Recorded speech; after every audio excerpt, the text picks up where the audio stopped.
¿Qué tal? Qué bueno que están con nosotros en el noticiero más veloz del planeta. 10 a las 2, información a ritmo digital. La 1. El del outsourcing o subcontratación no es un tema solo de las empresas y el gobierno. Nos involucra a todo este país, porque son al menos 5 millones de mexicanos los afectados en un sentido o en otro. Por ello hablé esta mañana con José Medina Mora, presidente de la Confederación Patronal de la República Mexicana, la Coparmex. Al ritmo actual, ¿es posible que todas las empresas se regularicen y regularicen a sus trabajadores antes del 1 de septiembre? Bueno, como comentamos, Ricardo, el mes de prórroga ayuda, pero no es suficiente. Hay que contemplar que existían 4.7 millones de mexicanos que tenían trabajo gracias al esquema de subcontratación, de los cuales 2.4 millones han sido trasladados a las nóminas de las empresas en las que trabajan. Quiere decir que todavía hace falta 2.3 millones de trabajadores. Por otro lado, se han resuelto la mayor parte de los cuellos de botella en el registro. Todas las empresas que ofrecen servicios de subcontratación deben registrarse en el portal de la Secretaría del Trabajo y Previsión Social, en el registro REPSE, y para poder completar ese registro se requieren certificaciones del Infonavit, del Seguro Social y del SAT, en donde ahí había cuellos de botella, que afortunadamente estas tres instituciones han dado una prórroga para que no se detenga el registro de las empresas que ofrecen subcontratación en el REPSE, a pesar de que esté en trámite el registro en estas tres dependencias. El ritmo al cual se registraron durante el mes pasado las empresas es de alrededor de 200 empresas por día. Estimamos, Ricardo, que aún faltan alrededor de 350,000 empresas que tendrían que registrarse para poder dar estos servicios de subcontratación de acuerdo con lo que establece la ley. Por lo mismo es que establecimos que se agradece el mes de prórroga, pero que este no es suficiente para una correcta implementación de esta reforma a la ley de la subcontratación. ¿Cuánto tiempo más sería lo adecuado según sus cálculos, sus estimaciones? Bueno, habíamos hecho una solicitud de que fuera el 1 de enero del 2022, porque también esa fue la fecha que se estableció en la reforma a la ley de subcontratación para la implementación de esta ley en las empresas del sector público. Nos parece, Ricardo, que si en la Constitución todos debemos ser tratados de la misma manera, no hay una razón por la cual sea una fecha diferente de implementación para las empresas del sector público y las empresas del sector privado. Todo este esquema, ¿de qué manera va a afectar o está afectando al empleo y o al desempleo? Digamos que si se da un correcto tiempo de implementación, se podrá hacer el traslado de los empleos de las empresas de subcontratación de personal a las empresas para las cuales trabajan, con lo cual se evitaría el desempleo. Sin embargo, si no se da el tiempo adecuado, pues sí, muchas de las empresas que ofrecen servicios de subcontratación tendrían que cerrar con el consiguiente pérdida de empleo. La 2. Al rezago laboral se deben sumar 2 millones de jóvenes que se agregan en teoría a la fuerza de trabajo, pero que no tienen oportunidad de emplearse realmente. De acuerdo con el INEGI, hay un déficit total de 2.900.000 plazas laborales que será difícil de cubrir en este sexenio por el cierre de empresas, lo complejo de la regularización por el outsourcing, la pandemia del COVID-19 que mantiene una recuperación económica lenta. La creación de fuentes de trabajo en este país es insuficiente. Por lo anterior, los jóvenes son uno de los segmentos de la población más afectados por la crisis del mercado laboral. Falta rescatar 678,000 puestos de trabajo que se perdieron por la pandemia del COVID-19. Y a esa cantidad se suman los jóvenes en edad de trabajar que no tienen por ahora ninguna oportunidad de empleo. La 3. Aumentan las hospitalizaciones. Suman 9 semanas consecutivas de crecimiento de casos de COVID-19 en el país. La Secretaría de Salud informó que la ocupación nacional hospitalaria en camas generales se incrementó 48% y en camas con ventilador 39%. En 4 estados hay un rebrote aceleradísimo de contagios en esta tercera ola. Son Guerrero, Michoacán, Veracruz y Jalisco. En Puerto Vallarta la ocupación hospitalaria es mayor al 90%. Y en Acapulco, Zihuatanejo, Guerrero, Acapulco y Zihuatanejo, Guerrero están a punto de saturarse. En el Estado de México falleció a causa del COVID-19 el alcalde recién electo de Malinalco, Juan Antonio Mendoza Pedrosa, quien ganara la elección por el Partido Verde. Los contagios acumulados aumentaron a 2.861.498 con un reporte de 6.506 más al día. Y las muertes se elevaron a 241.279 con 245 decesos más. La Ciudad de México se mantiene con el mayor número de muertos y le siguen el Estado de México y Jalisco. La 4. El presidente Andrés Manuel López Obrador retó a la oposición a que se reagrupe en la consulta para revocación de mandato prevista para marzo de 2022. En la mañanera de este día, el jefe del Ejecutivo reiteró que es una oportunidad para que se decida mediante el voto popular si continúa o no en la presidencia de manera pacífica y por la vía democrática. Una consulta constitucional. Por primera vez en la historia de México. Entonces, ya hay este presidente, viene ahora, lo dije ayer, lo repito ahora, viene la revocación del mandato en marzo. Va a ser interesantísimo. No nos vamos a aburrir. No vamos a estar bostezando.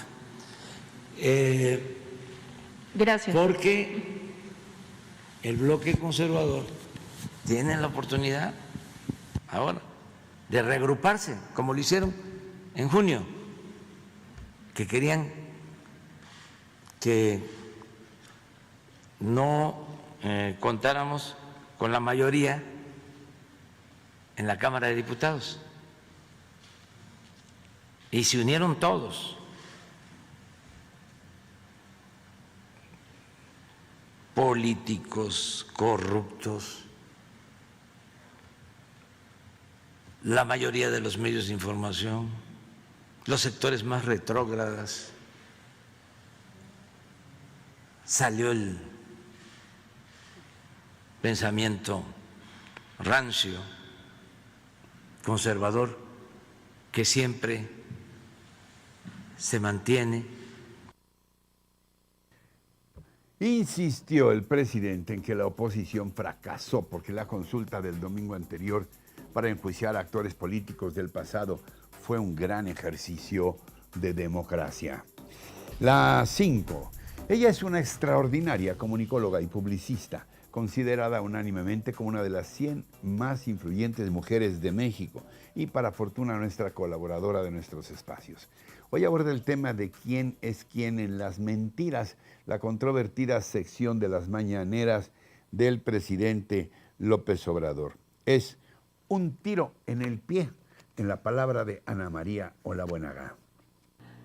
Me parece que estarás de acuerdo conmigo en que aquel que se da un tiro en el pie se señala como un ser con la perturbadora capacidad de infligirse un mal a sí mismo. Alguien que encuentra en el dolor algún placer oculto. El hecho también se refiere a un individuo con un grado importante de impericia. Ese que tal vez no quiso volarse las falanges y el empeine, pero que no supo bien a bien hacia dónde apuntó el arma, cómo jaló el gatillo y de qué manera la bala terminó incrustándose en su propia extremidad. En cualquiera de los casos, aquel que se da un tiro en el pie presenta a una persona que porta un arma de fuego. Y no es poca cosa. No cualquiera anda por la vida con un arma cargada al cinto. Se trata de un personaje que está dispuesto a acabar con otro, pero que sin darse cuenta empieza por sí mismo. Con un arma cargada.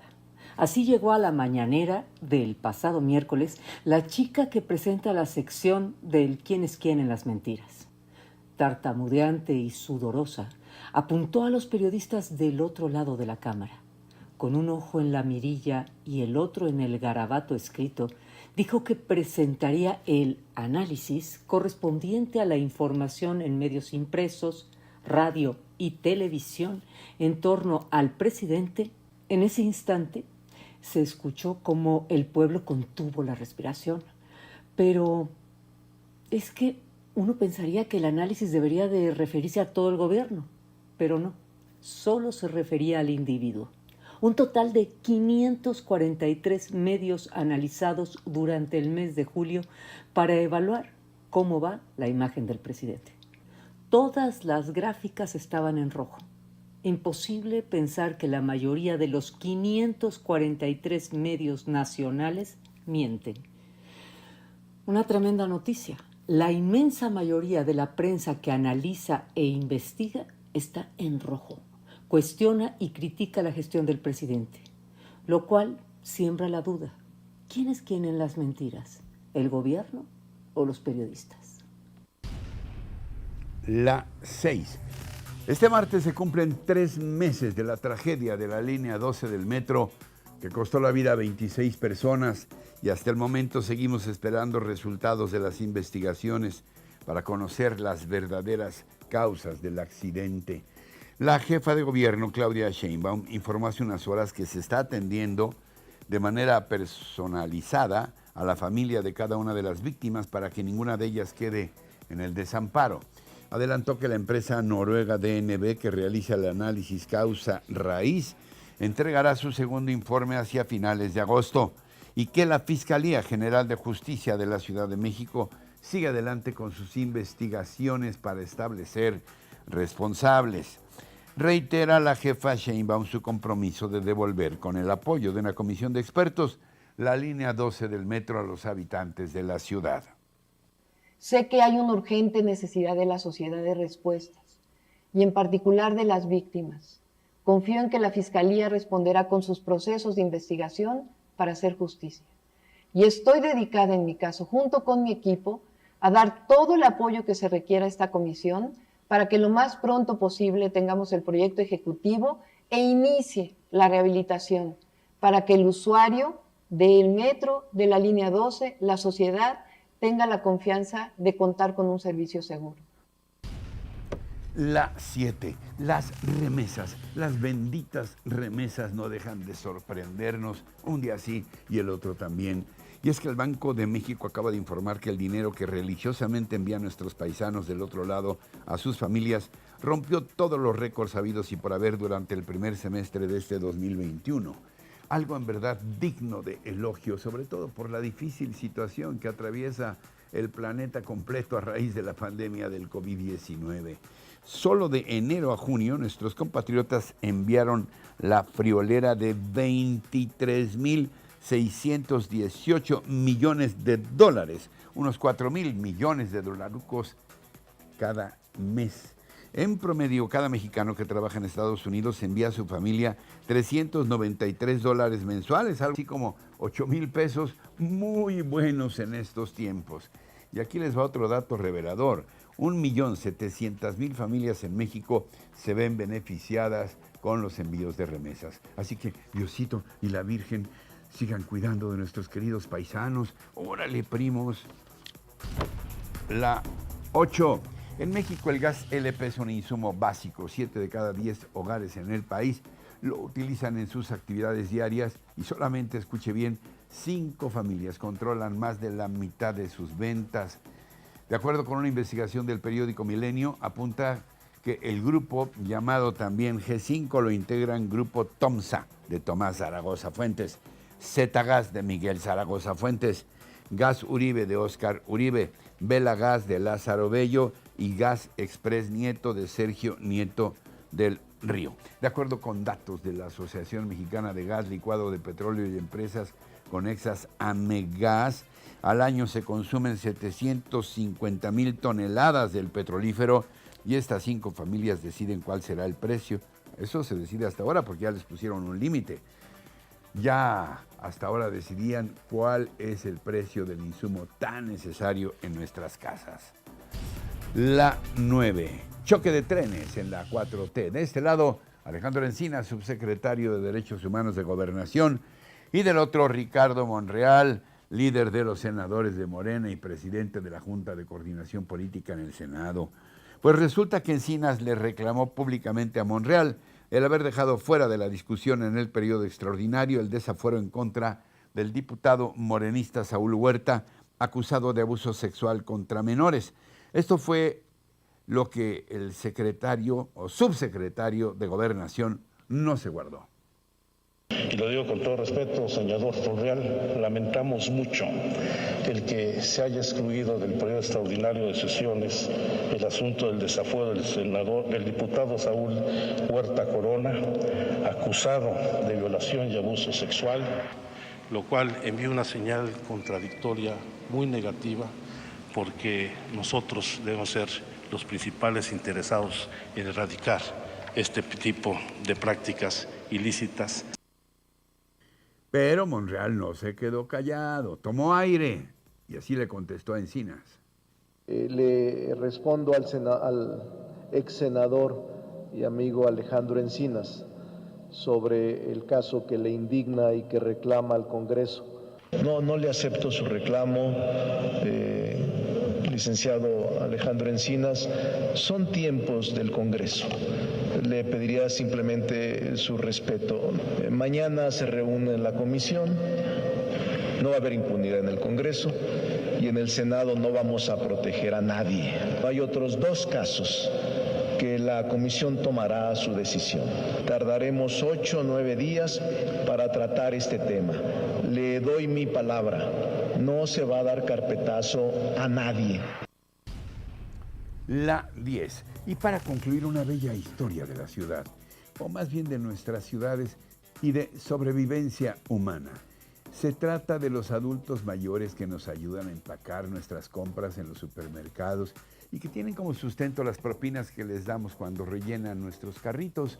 La buena nueva es que Walmart, la principal y más grande cadena de tiendas de autoservicio, ya firmó un acuerdo para la reincorporación de estos empacadores voluntarios que habían sido retirados hace un par de meses debido a la paranoia de la pandemia.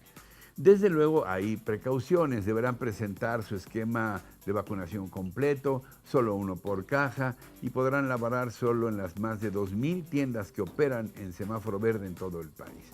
Lo mejor de todo es que los ejecutivos de Walmart reconocieron que la decisión se debe en gran medida al apoyo de sus clientes para el regreso de estos empacadores que a su edad y con toda dignidad se ganan la vida cada día de la semana. Toca a cada uno de nosotros ser lo más generoso que se pueda. Y así, muy conmovidos y comprometidos, llegamos al final del día de hoy. Pero recuerden que de lunes a viernes tenemos una cita aquí en 10 a las 2. Y en cualquier momento en nuestras redes sociales y, por supuesto, aquí en rochainforma.com. Así que hasta entonces, hasta siempre.